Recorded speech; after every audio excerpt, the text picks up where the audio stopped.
Shining star classes पे आप सभी का स्वागत है। आप लोग बार बार सोशल मीडिया के माध्यम से अनुरोध कर रहे थे कि सर हम दूर दराज के बच्चे हैं और आपके ऑफलाइन क्लास में उपलब्ध नहीं हो पाते हैं। तो मैंने आप लोगों से प्रॉमिस किया था कि जैसे ही मुझे समय मिलेगा मैं पूरा ग्रामर आप लोगों का कंप्लीट करवा दूँगा।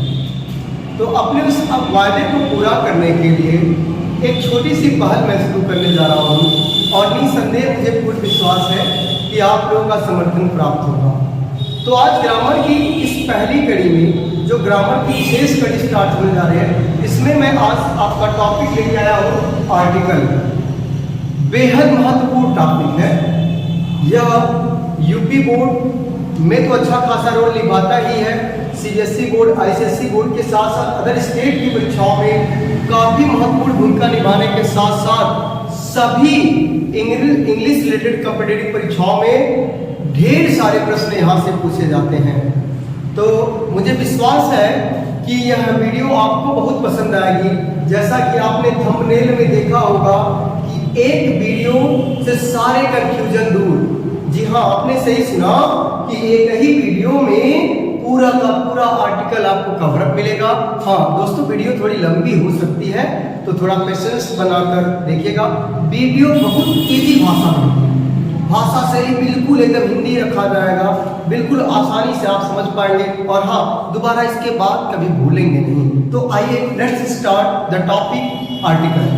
जी हाँ, मैंने विषय वस्तु को इसलिए थोड़ा लिख दिया ताकि वीडियो आपकी ज़्यादा बड़ी ना हो। तो आइए देखते हैं आर्टिकल। आर्टिकल को हिंदी में उपपद कहते हैं। आर्टिकल को हिंदी में क्या कहते हैं? उपपद कहते हैं। अगर कोई पूछे आर्टिकल किसे कहते हैं तो a, an and the is called article in English language. अंग्रेजी भाषा में ए, एन तथा द को क्या कहते हैं? आर्टिकल कहते हैं। अगर कोई आपसे पूछे कि नंबर ऑफ आर्टिकल्स कितने हैं, आर्टिकल्स की संख्या कितनी है, तब आपके आंसर होंगे 2। जी नहीं, तब आपके आंसर होंगे 3। लेकिन अगर कोई टाइप्स ऑफ आर्टिकल पूछ दे तब आपके आंसर होंगे 2। तो there are 2 types of article in English language. और अगर नंबर ऑफ आर्टिकल पूछे तो 3। First one is a, second one is an and the third one is the. There is 3 articles in English language. निसंदेह आप एक note बनाते जाइएगा week में और आर्टिकल को बता दिया कितने होते हैं, 1, 2 और 3। फिर हमने कैटेगराइज किया तो आर्टिकल को 2 भागों में बांट दिया। पहला क्या है? इंडेफिनिट आर्टिकल और दूसरा क्या है? Definite article. इंडेफिनिट आर्टिकल में क्या होता है? अनिश्चित उपपद। इसे क्या कहते हैं? अनिश्चित उपपद कहते हैं। इसमें किसी अनिश्चित संज्ञा का बोध होता है, ऐसी संज्ञा जिसके बारे में हमें पहले से जानकारी न हो। जैसे कह दिया गया आई सॉ अ बॉय, मैंने एक लड़का देखा। क्या आप बता सकते हैं वो लड़का कौन था? नहीं था, उसके बारे में कोई विशेष जानकारी नहीं है। इसलिए यहाँ ए किसको रिप्रेजेंट कर रहा है? एनी को कर रहा है। ए किसको रिप्रेजेंट कर रहा है? एनी को। ऐसे ही देखिएगा, आई बॉट एन एलिफेंट, मैंने एक हाथी खरीदी। हाथी के बारे में कोई विशेषता प्रकट की गई है? नहीं प्रकट की गई है। इसलिए यहाँ एन किसको रिप्रेजेंट कर रहा है? एनी को कर रहा है। एन किसको रिप्रेजेंट कर रहा है? एनी को। तो अब इसका तात्पर्य हुआ कि ए और एन का प्रयोग निसंदेह हम किसके पहले करेंगे? अनिश्चित संज्ञाओं के पहले। पहली बात ये जान लीजिएगा कि जितने भी आर्टिकल्स होते हैं सदैव या किसी संज्ञा के पहले प्रयोग किए जाते हैं। किसी सर्वनाम यानी प्रोनाउन के पहले इसको प्रयोग नहीं कर सकते। चलिए अच्छा देखिएगा, दूसरा क्या है? डेफिनिट आर्टिकल यानी कि निश्चित उपपद। डेफिनिट आर्टिकल यानी कि निश्चित उपपद। ऐसे आर्टिकल जिनका प्रयोग निश्चित संज्ञाओं से पहले करते हैं उसे क्या कहते हैं? निश्चित उपपद कहते हैं। उसे क्या कहते हैं? निश्चित उपपद कहते हैं। जैसे मैंने कहा कि the boy you see, the boy you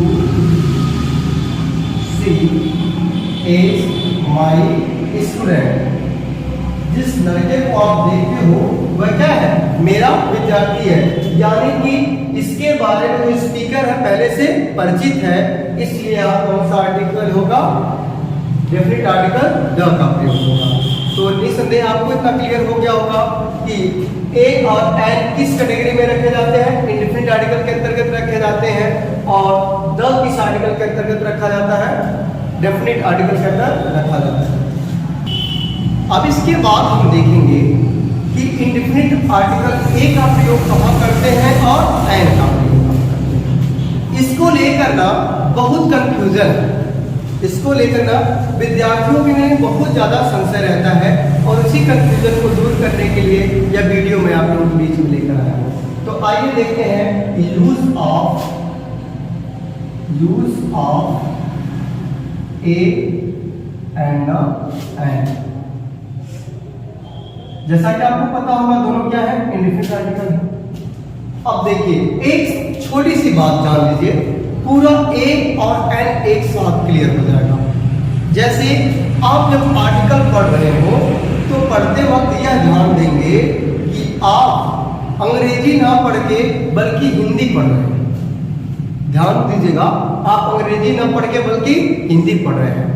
जिस भी वर्ड्स का उच्चारण करेंगे, उच्चारण करते समय हम ध्यान देंगे कि उस वर्ड का उच्चारण, उस संज्ञा का उच्चारण किसी स्वर से हो रहा है या फिर व्यंजन से हो रहा है, और वह स्वर और व्यंजन हिंदी के होने चाहिए, ना कि अंग्रेजी भाषा के। अगर किसी भी संज्ञा का उच्चारण हिंदी के व्यंजन के साथ, हिंदी के व्यंजन के साथ हो, तो वहां इसका प्रयोग करेंगे इंडेफिनिट आर्टिकल ए का। लेकिन जैसे ही अगर किसी संज्ञा का उच्चारण हिंदी के स्वर के साथ हो गया, तो वहां पर किसका प्रयोग कर देंगे? एन। यह छोटी सी बात ना आपके ए और एन के पूरे प्रयोग को कंप्लीट तरह से समझा देगी। जैसे हम उदाहरण से लेते हैं, मान लीजिए कि आ गया यूनिवर्सिटी, एक शब्द है यूनिवर्सिटी, एक शब्द है यूरोपियन, एक शब्द है यूरोपियन, एक शब्द है one eyed man, one eyed man. मैंने 3 नाउन्स लिख रखे हैं। अब परीक्षा में पूछ सकता है कि इनके साथ किस आर्टिकल का प्रयोग होगा। तो आप लोगों को बेसिक क्लासेस में पढ़ाया गया होगा कि ऐसे संज्ञाएं जो ए ई आई ओ यू यानी कि स्वर से प्रारंभ हो, उसके पहले इंडेफिनिट आर्टिकल एन का प्रयोग करते हैं। लेकिन यहाँ देखिए, यह प्रारंभ किससे हुआ है? यू से। अगर आप लोगों के नियम के हिसाब से किसका प्रयोग होना चाहिए था? किसका प्रयोग होना चाहिए था? एन का। लेकिन यहाँ पर किसका प्रयोग होगा? क्यों? क्योंकि हम इसके उच्चारण पर फोकस करेंगे, और इसका उच्चारण किस प्रकार से होगा? यस होगा, और यह क्या है? ए का व्यंजन है। यह क्या है? का व्यंजन है। ऐसे ही यूरोपियन है, इसका भी उच्चारण किससे है? यस से है, यस से है, इसलिए इसके पहले इंडेफिनिट आर्टिकल ए का प्रयोग करेंगे। ऐसे ही वन आइड मैन आप देख सकते हैं, तो इसके पहले किसका प्रयोग करेंगे? ए। क्यों? क्योंकि किससे प्रारंभ होगा? से। वन आइड मैन ना आप देख सकते हैं। तो वन आइड मैन, यूरोपियन और यूनिवर्सिटी, ये तमाम ऐसी संज्ञाएं हैं जो प्रायः प्रारंभ तो किससे होती हैं? किसी वॉवेल से, लेकिन जिनके साथ इंडेफिनिट आर्टिकल ए का प्रयोग होता है। आइए कुछ और संज्ञाओं को देखते हैं।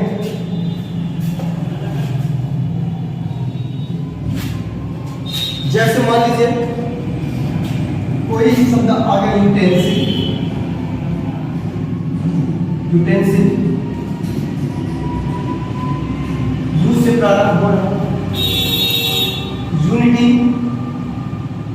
किससे प्रारंभ हो रहा है? यू से प्रारंभ हो रहा है। तो इनके पहले भी किसका हम प्रयोग करेंगे? ए का, ना कि एन का। अब फिर आप लोगों को बताया ऐसे शब्द जिनका उच्चारण किसी व्यंजन के साथ होता है वहां पर किसका प्रयोग करते हैं? ए का। लेकिन क्या होता है ना कि आप लोगों को बेसिक क्लास में पढ़ाया जा रहा होगा ना कि ऐसे शब्द जो किसी कॉन्सोनेंट से प्रारंभ होते हैं उनके पहले ए का प्रयोग करते हैं, लेकिन ऐसा कहना सही नहीं है, क्योंकि देख सकते हैं आप, जैसे मान लीजिए एक शब्द हो गया ए, ऑनरेबल मैं,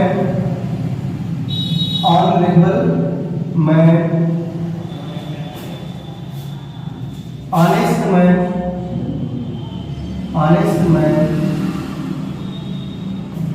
आवर। ये देखिए तमाम ऐसे नाउन्स हैं जो प्रायः किससे प्रारंभ हुए हैं? किसी कॉन्सोनेंट से प्रारंभ हुए हैं, लेकिन इनका प्रोनाउंसिएशन जब हम करेंगे तो किससे होगा? हिंदी के स्वर के साथ होगा, इसलिए इनके पहले इंडेफिनिट आर्टिकल एन का प्रयोग करेंगे। किसका प्रयोग करेंगे? एन का। देखेंगे एन ऑनरेबल मैं, एन ऑनेस्ट मैं, एन आवर। देख सकते हैं ना, और कितना इजी है देखिए पहचानना कि सीधे हम ना ए एन को पर अध्ययन करते समय सिर्फ यह जानना होगा कि क्या ए का प्रयोग उस समय करते हैं जब कोई शब्द कॉन्सोनेंट से प्रारंभ हो, तो इसका उत्तर होगा सीधे नहीं। इसका उत्तर सीधे होगा कि ए का प्रयोग प्रायः हम तब कर सकते हैं जिन संज्ञाओं का उच्चारण हिंदी के व्यंजन से प्रारंभ, और एन का प्रयोग कब करते हैं? ऐसी संज्ञाएं जो प्रायः हिंदी के स्वर के साथ उच्चरित होती हैं, उनके पहले किसका प्रयोग करते हैं? एन का। उनके पहले एन का प्रयोग करते हैं। तो आइए देख लेते हैं कि आपके बुक्स में जो कई किताबें हैं उसमें क्या नियम दे रखा है यूज ऑफ ए के लिए। तो यूज ऑफ ए का प्रयोग। थोड़ी सी अनवांटेड नॉइज हो सकती है, ये वीडियो मार्केट में शूट हो रही है, तो निसंदेह आप एडजस्ट कर लेंगे और मेरा कोऑपरेट करेंगे। तो आइए देखते हैं यूज ऑफ ए। तो देखेंगे इंडेफिनिट आर्टिकल ए का प्रयोग साधारणतया उन संज्ञाओं से पहले करते हैं जिन्हें गिना जा सकता हो और जो कि जिनका उच्चारण किसी व्यंजन के साथ। उदाहरण के लिए आप देख सकते हैं a dog it can be counted, कुत्ते को गिन सकते हैं ना जी, गिन सकते हैं। वुमेन, महिलाओं को गिन लेते हैं नहीं गिन लेते हैं? गिन लेते हैं ना, तो गिन लेते हैं, इसलिए किसका प्रयोग होगा? वुमेन का। लड़कों को गिन पाते नहीं गिन पाते हैं? गिन लेते हैं, आसानी से गिन पाते। 3 लोग जा रहे हैं, 4 लोग जा रहे हैं, काउंट कर पाते हैं ना, तो इसके लिए इसके पहले भी क्या है? ए का प्रयोग किए हैं। अगर लड़कियों को गिन पाते नहीं गिन पाते हैं? गिन लेते हैं ना। चलिए देखिए अब इनका उच्चारण देखिए किससे हो रहा है? ड से। ड क्या है? व्यंजन है। ये क्या है? वो क्या है? व्यंजन है। ब क्या है? व्यंजन है। ग क्या है? व्यंजन है। तो क्या कंडीशन रखी गई कि जो किसी कॉन्सोनेंट से तो प्रारंभ हो, साथ ही साथ उनका उच्चारण भी हिंदी के व्यंजन के साथ हो। दूसरे ग्रुप में बात करते हैं, चर्चा करते हैं, जब वॉवेल्स यू का उच्चारण व्यंजन यू से हो, यानी व्यंजन या से हो, तो वहां पर इंडेफिनिट आर्टिकल ए का प्रयोग करेंगे। जैसे आप देख सकते हैं यूनिवर्सिटी, तो यहाँ क्या करना पड़ेगा? A of university. Utensil of utensil. European of European. परीक्षाओं में अधिकतर लोग गलतियां कर देते हैं, इन सबके साथ एन का इस्तेमाल कर देते हैं दोस्तों, और अगर एन का इस्तेमाल आपने कर दिया ना तो उनका काम हो गया। जिस उद्देश्य से आपको दिए थे ना पेपर में, वह उनका उद्देश्य पूरा हो गया, और आपका काम क्या है? अपने उद्देश्य की पूर्ति करना। चलिए ऐसे ही यूनियन है, तो क्या हो जाएगा? आप यूनियन। ठीक है, फिर आइए देखते हैं अगला रूल जो है, अगर वॉवेल्स ओ का उच्चारण, अगर वॉवेल्स ओ का उच्चारण किससे हो? हिंदी के व्यंजन व से हो, तो वहां पर हम किसका प्रयोग करते हैं? इंडेफिनिट आर्टिकल ए का। जैसे आप देख सकते हैं a 1 rupee note, a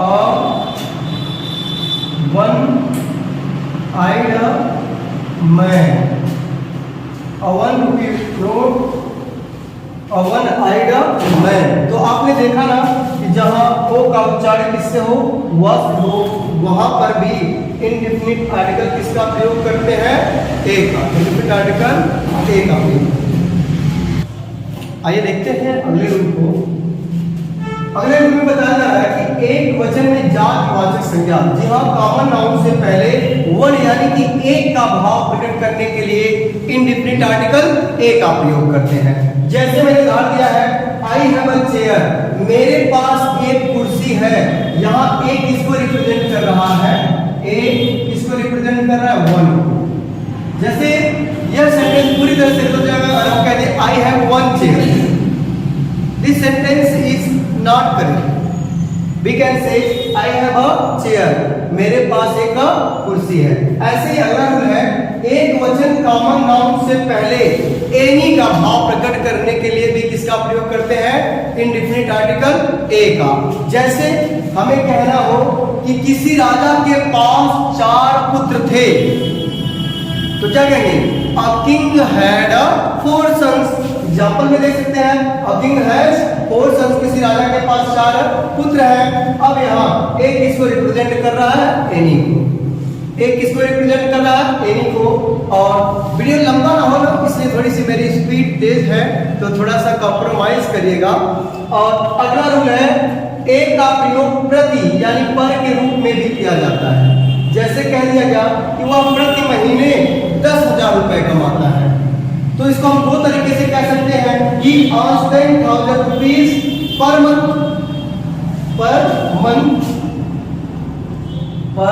month, या फिर हम क्या कह सकते हैं कि earns 10,000 rupees a month, यानी कि आ यहाँ किसको रिप्रेजेंट करेगा, पर।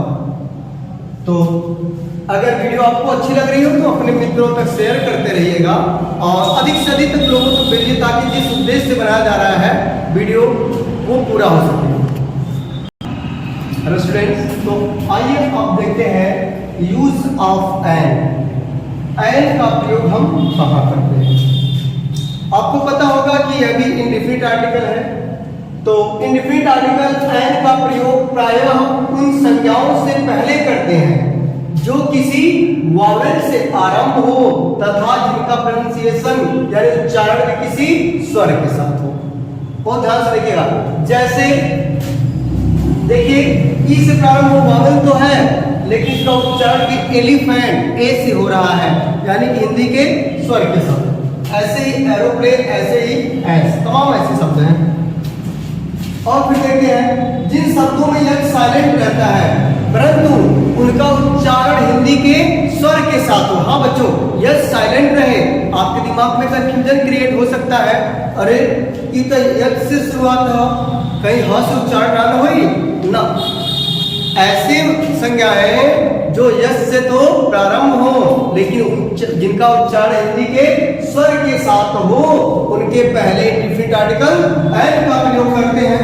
आइए देखते हैं, जैसे एन आवर, किससे प्रारंभ, आ क्या है, स्वर है। ऐसे ही एन ऑनेस्ट मैन, आ क्या है, स्वर है। ऐसे ही एन एयर, ए क्या है, स्वर है। अच्छा, आइए नेक्स्ट रूल पे चलते हैं। वे शब्द जो किसी कॉन्सोनेंट से तो प्रारंभ होते हैं, किससे प्रारंभ होते हैं, कॉन्सोनेंट से प्रारंभ होते हैं, परंतु जिनका उच्चारण हिंदी के स्वर के साथ होता है, उनके पहले इंडेफिनिट आर्टिकल एन का प्रयोग करके देखिएगा। जैसे एन एम ए कैसे लिखते हैं, एम ए, देख सकते हैं किससे प्रारंभ हो रहा है, स्वर के साथ हो रहा है। एन एस पी कैसे लिखते हैं, S P. N S P M कैसे लिखते हैं, S B M. N S B M, जी हाँ, आप देख सकते हैं कि N S P, N L L P, N S D M, N M P, तमाम ऐसे शब्द होते हैं जो प्रायः किससे प्रारंभ होते हैं, कॉन्सोनेंट से तो प्रारंभ होते हैं, लेकिन उनका उच्चारण किनसे होता है मेरे प्यारे बच्चों, उनका उच्चारण किससे होता है, हिंदी के स्वर के साथ। और एक अपवाद स्वरूप में 2 शब्द हैं, जैसे एक है होटल शब्द है और एक शब्द है हिस्टोरिकल। होटल शब्द है और हिस्टोरिकल शब्द है, एज एक्सेप्शंस लिया जाता है। क्यों? क्योंकि ना इनके प्रारंभिक बिंदु पर ज्यादा जोर ना देकर अंतिम बिंदु पर जोर दिया जाता है। कौन कौन से शब्द हैं जरा देखिएगा। दो शब्द हैं, एक शब्द है होटल, इसके पहले भी किसका प्रयोग करते हैं, एन का। किसका प्रयोग करते हैं, एन का। और ऐसे ही हिस्टोरिकल नॉवेल, हिस्टोरिकल शब्द है, इसके पहले भी किसका प्रयोग करेंगे, एन का। यहाँ पर यह तर्क दिया जाता है इसके प्रारंभिक बिंदु पर न जोर देकर इसके कॉन्सोनेंट वाले पार्ट, सॉरी वॉवेल्स वाले पार्ट पर ज्यादा जोर दिया जाता है, इसलिए यह उनके साथ किसका प्रयोग होता है, एन का।